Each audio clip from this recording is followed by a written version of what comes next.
is a distinction that can be made, honestly, because M2M... We're going to learn today how to build an M2M, machine-to-machine connection, with my guest today, Douglas Wilson, Partner Program Manager for M2M Solutions with Verizon. Douglas, welcome to the program. Thank you.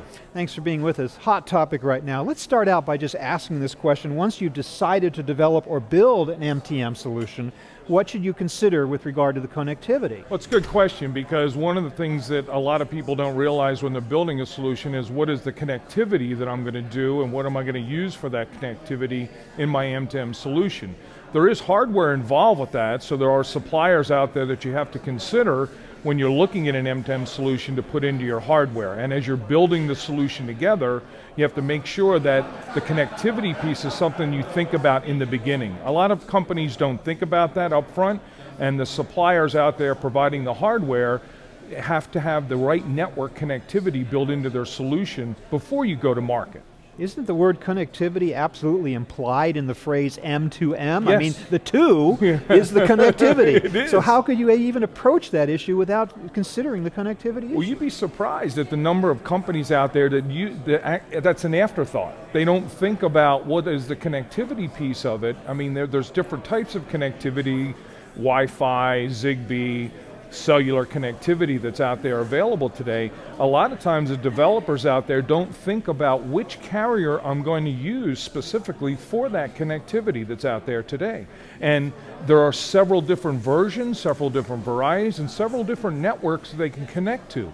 Each one of those requires a specific chipset, a hardware chipset, to be able to provide that connectivity. And are they unique to the particular application or the industry or the vertical or the type of thing we're trying to connect? I mean, how do you sort through all these different connectivity modules and decide what's best for you? Actually, they're based on the carrier that you're going to use. So it's not really based upon the connectivity. The connectivity piece is part of what you're putting into the board, or as you're manufacturing, what type of board. Is it a PCI board? Is it a soldered board that I want to do out there? But in reality, what you really want to do is you have to think about what network you're going to do.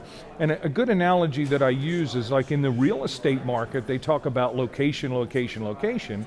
And with connectivity, it's about coverage, coverage, coverage. So you have to think up front, where am I going to place these devices? Where are they going to be located?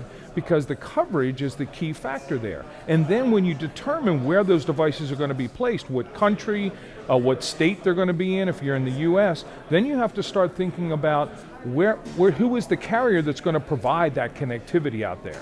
By the way, are we behind the times in even using the phrase M2M? Should we be using the sexy term Internet of Things, IoT, instead? Or is there a distinction to be made between those two terms? Well, I think there is a distinction that can be made, honestly, because M2M really means machine to machine. When we think about two machines talking to each other, we think specifically about a device, a network, the connectivity, and an application. We call it the DNA of M2M.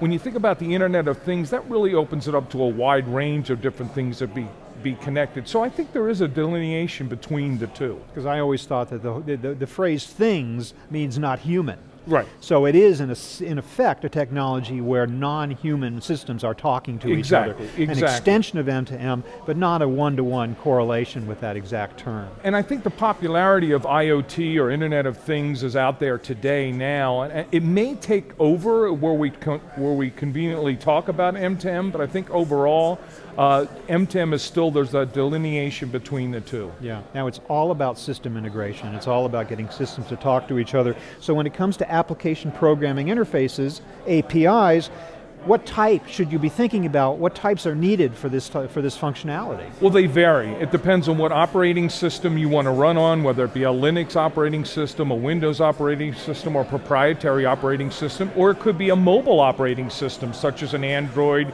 or an iOS operating system. So it really changes. And then what you have to do is to pick the right carrier that provides the APIs that allows you to have integration with their systems also.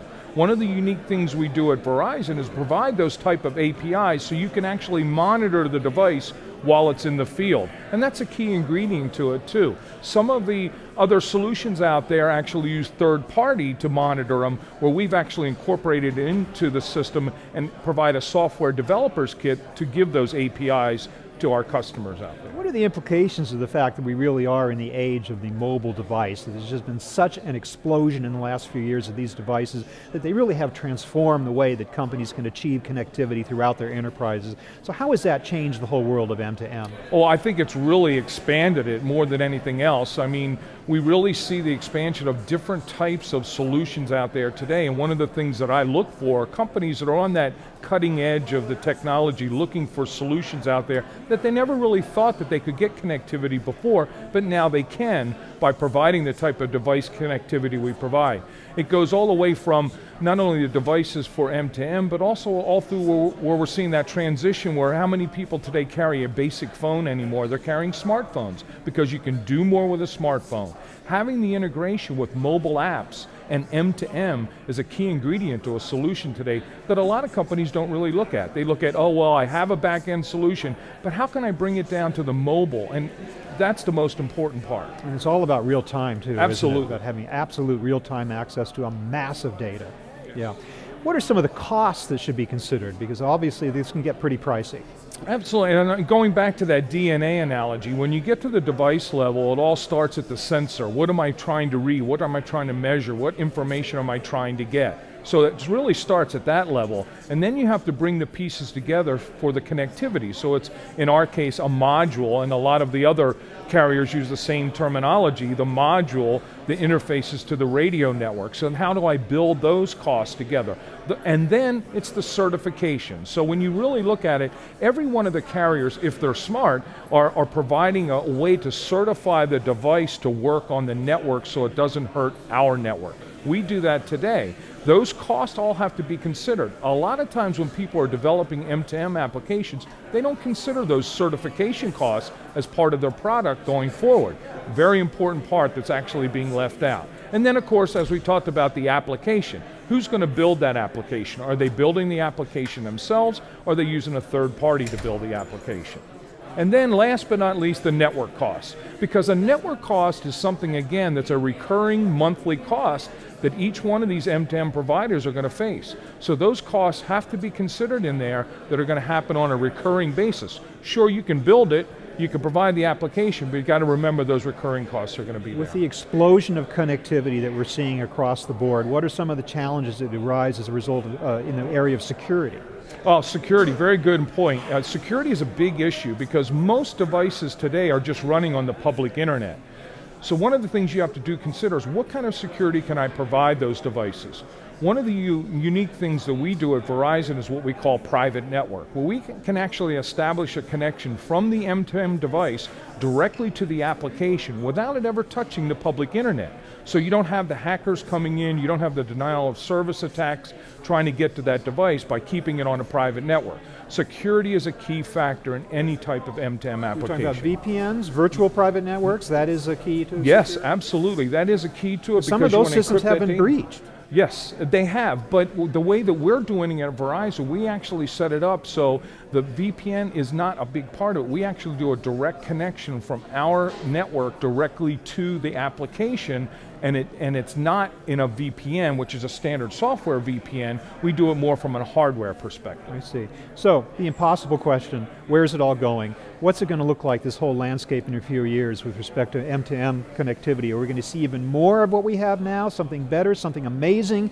Something, what's your crystal ball tell you? Well, I really think that it's expanding exponentially. I mean, you hear the term, you see it read everywhere, 50 billion devices by 2020. I really think that's a realistic number. A lot of people are not sure about that. I think it's realistic because more people are thinking about different ideas of how they can connect machines together.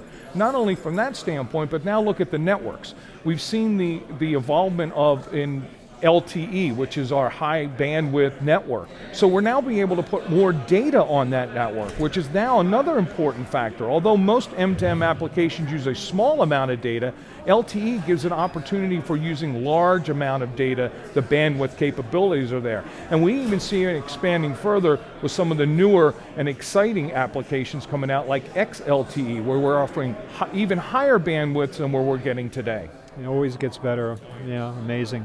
Douglas, thank you so much for helping us to understand where we are in the world of M2M connectivity, Internet of Things, the whole ball of wax. That's right. Thank you very much for being with us. Thank you for having me. I've been speaking with Douglas Wilson of Verizon. Thank you very much for watching.